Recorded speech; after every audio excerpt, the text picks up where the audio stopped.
मोर देवकुंड मंडल 1 number जिला परिषद जून यही आधार एठी भारतीय जनता पार्टी मिश्रण पर्व होता है। विजु जनता दल रु एवं जेएमएम रु अनेक संख्यार कर्मी आसिक ये मिशिंट समस्त माँ भौणी मानक आम भारतीय जनता पार्टी तरफ स्वागत करुचु। आ निश्चित भाव में आगामी दिन में जो यशस्वी प्रधानमंत्री नरेंद्र मोदी महोदय एवं मोहन चरण माझी नेतृत्व को आधार करके भरोसा करके समस्त आम दल मिशुं। निश्चित भाव में बीजेपी भारतीय जनता पार्टी सुदृढ़ होगी। आगामी पंचायत इलेक्शन गड़ बजाय रख आमर जो 3टी ब्लॉक ता संगे आम उपखंड स्तरीय खुंटा ये 4टी ब्लॉक भी आम दखल करूँ। एनएससी दखल करूँ मात्र सदर आम दीर्घ 24 वर्ष धरी बीजेडी शासन टी असंतुष्ट थिलु।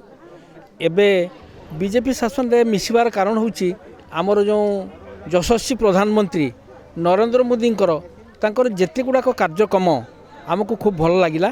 तापर आमर जो वर्तमान विधायक भास्कर चंद्र मढ़ई से आगुरी थिले मध्य से सेमिति विरोधी पार्टी थिले। तेणु कार्यक्रम आम सब प्रकार आम माने ए अंचल उन्नति हो पार से आम बीजेपी रे मिसिलु।